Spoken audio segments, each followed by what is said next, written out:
अस्सलाम वालेकुम दोस्तों, वन नॉलेज की एक और वीडियो में आप सबको खुशआमदीद। दोस्तों, कपिल शर्मा कामयाबी के बाद क्या मगरूर हो गए? उनके करीबी दोस्त राजीव ठाकर ने सच बता दिया। दोस्तों, इसी के ऊपर कुछ तफसीलात मैं आपके सामने रखूंगा, आपने बने रहना है मेरे साथ वीडियो के एंड तक। दोस्तों, भारत के मरूफ कॉमेडियन कपिल शर्मा किसी तारफ की जरूरत नहीं, किसी तारफ के मोहताज नहीं। उनका शो दी कपिल शर्मा शो भारत समेत दुनिया भर में बेहद मकबूल है। अगर यूं कहा जाए तो शायद गलत नहीं होगा कि वो आसमान की बुलंदियों को छू रहा है। कई लोगों का ख्याल है कि कामयाबी हासिल करने के बाद कपिल शर्मा मगरूर हो गए हैं। इसी के ऊपर इनके करीबी दोस्त और साथी राजीव ठाकर ने आखिरकार खामोशी तोड़ दी है। एक हालिया इंटरव्यू में राजीव ठाकर ने वजाहत की कि कपिल शर्मा पर बहुत ज्यादा दबाव होता है जो लोग नहीं समझते। उन्होंने कहा कि कोई 2-2.5 घंटे के शो का स्क्रिप्ट बगैर अटके याद रख सकता है, ये कैसे मुमकिन है? कपिल कभी भी नहीं अटकता और यही इसकी कामयाबी की सबसे बड़ी वजह है, यही कामयाबी का राज है।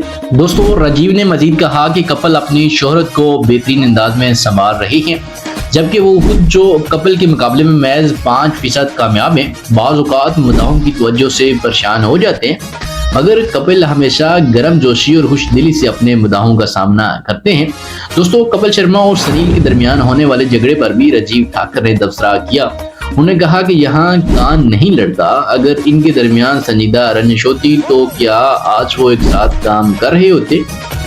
उन्होंने मजीद कहा कि सेट पर दोनों के दरमियान जबरदस्त माहौल है और वो काम को एंजॉय करते हैं। दोस्तों, राजीव ठाकर के इस बयान से वाज़ेह होता है कि कपिल शर्मा के मगरूर आने की खबरें महज अफवाहें हैं। वो आज भी अपनी मेहनत और लगन से कामयाबी के सफर जारी रखे हुए।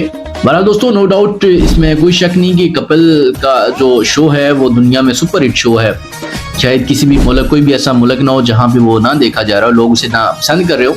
इसके ऊपर आपकी क्या राय है? अपनी कीमती राय जरूर दीजिए कमेंट सेक्शन में। अगर वीडियो आपको अच्छी लगी तो वीडियो को लाइक कर लें, नए आने वाले दोस्तों से हमारे चैनल को सब्सक्राइब कर लें। मुलाकात होगी आपसे नेक्स्ट वीडियो में, तब तक के लिए अल्लाह हाफिज़।